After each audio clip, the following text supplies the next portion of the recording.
You're listening to Do This First, a daily personal development podcast that focuses on science-backed, actionable steps towards your best year ever. Hi, I'm Sandy, your host. Today we're kicking off a new 10-part series with lessons from the greatest Romantic era poets of all time. We're going to kick things off with William Wordsworth, one of the most influential and iconic poets of the Romantic era. He was born on April 7, 1770 in Cumberland, England. He's often credited with launching the Romantic movement in English literature with his groundbreaking works that celebrated the beauty of nature and the power of the human imagination. And we're going to be talking more about his human imagination theme in one of his poems. Wordsworth's unique style and perspective set him apart from his contemporaries as he sought to capture the essence of the natural world and also convey the deep emotions and experiences that it inspired within himself. Wordsworth's early years were marked by tragedy as he lost both of his parents at a young age. Despite those hardships, he excelled academically and even attended Cambridge University, where he developed a love for poetry and literature. It was during this time that he formed a lifelong friendship with fellow poet Samuel Taylor Coleridge, with whom he would later collaborate. In 1798, Wordsworth and Coleridge published Lyrical Ballads, a collection of poems that defied the conventions of the time and instead focused on everyday people and everyday experiences. The collection marked the start of the Romantic era. This groundbreaking work started the Romantic movement in English literature and solidified Wordsworth's reputation as a visionary poet. One of the most famous poets from the collection, Tintern Abbey, in which he reflects on his own experiences and memories of visiting the picturesque ruins of the area in Wales. Wordsworth's poetry is characterized by the human experience and powerful emotions. One of Wordsworth's most famous poems, Daffodils, captures his deep connection to nature and his ability to find inspiration in the natural world. Throughout his life, Wordsworth remained committed to his belief in the power of nature and the imagination to uplift and inspire humanity through nature. He believed that nature held the key to spiritual enlightenment and that by immersing oneself in the beauty of the natural world, one could achieve a deeper understanding of themselves and their place in the universe, and I totally agree with him. Wordsworth's poetry reflects his deep reverence for nature and his sense of wonder and awe at the world around him. Wordsworth was also a dedicated social and political activist. He was a staunch supporter of the French Revolution and believed in the power of the individual to effect positive change in society. In his later years, Wordsworth served as the Poet Laureate of England and continued to write poetry that reflected his deep commitment to social justice. Today we are taking a closer look at I Wandered Lonely as a Cloud, which also is known as Daffodils. It is one of William Wordsworth's most famous poems, as stated previously, and it was published in 1807. The poem truly captures a moment of beauty and inspiration experienced as he encounters a field of daffodils. In the poem, Wordsworth celebrates the beauty of nature, with the daffodils symbolizing the joys and splendor of the natural world. The imagery of the dancing daffodils conveys the harmony and vitality found in nature. The poem begins with a sense of loneliness and desolation, but he is uplifted by the sight of the daffodils. This celebration of nature's beauty transforms the mood and demonstrates the power of imagination and memory to bring comfort. There is science to support mood improvement through nature.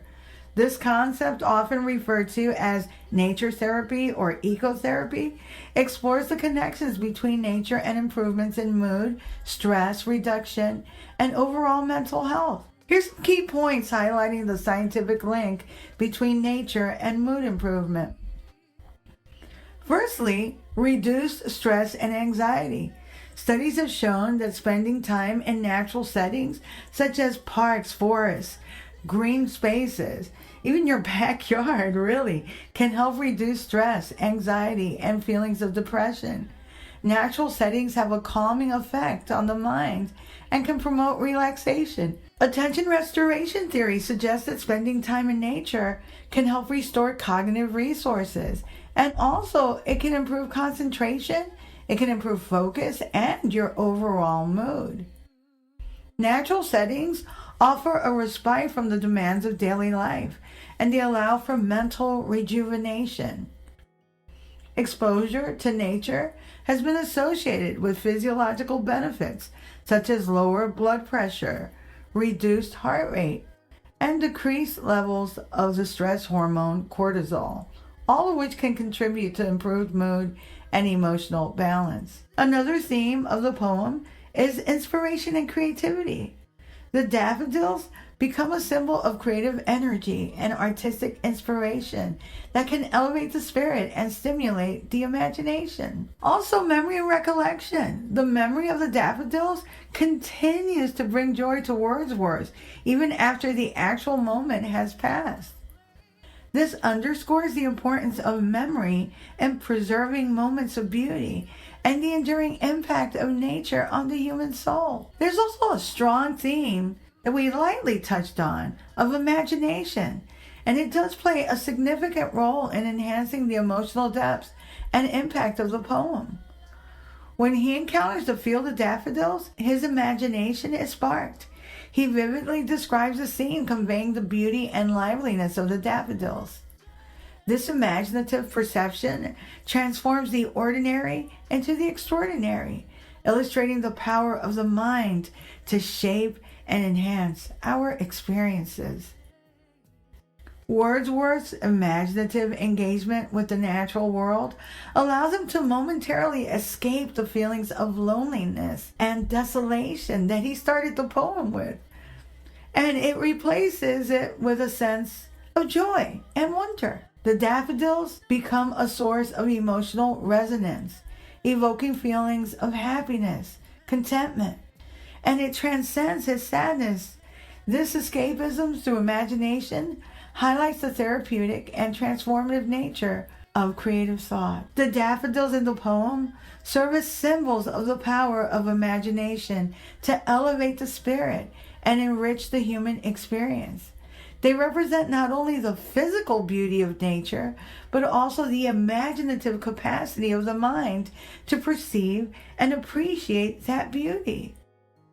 The daffodils, through the lens of imagination, become a reflection of Wordsworth's emotional response to the natural world and his ability to find inspiration in its midst. As we all can experience inspiration in the midst of sadness by partaking in nature. Exposure to nature and spending time outdoors have been associated with numerous health benefits, some of which we've already mentioned, that span physical, mental, and emotional well-being. Nature has a calming effect on the mind and body and can help reduce stress levels and alleviate feelings of anxiety and tension. It can improve your mood, as we've already discussed. It can enhance your mental health. It can also boost your immune system. It can help with better sleep quality. It can reduce the risk of chronic disease. It can enhance concentration and focus. It can also increase your life satisfaction. Research suggests that regular exposure to nature is linked to higher levels of life satisfaction, happiness, and overall quality of life. These benefits highlight the significant impact that nature can have on health and well-being, underscoring the importance of incorporating time in natural settings into daily routines. Doing a little bit of it on a consistent basis can impart all of these benefits to you, so why wouldn't you? If you like what you're hearing, don't forget to leave a review. You can also read a full transcript of this podcast episode and all of my podcast episodes on my blog, Do This First Out Life. You can also subscribe to my YouTube channel. I'm trying to get to 10,000 and I was stalled for like 2 or 3 days, but I've seen a peak and now it is at 6,046. Thank you. You can also sign up for my new weekly newsletter, which will help you get your week started on a positive note, and updates on coaching, books, merch, and my public speaking engagements as they become available. Tomorrow we'll continue with installment number 2 of our new series, Life Lessons from the Greatest Romantic Era Poets of All Time. Till tomorrow. Moving past the rain.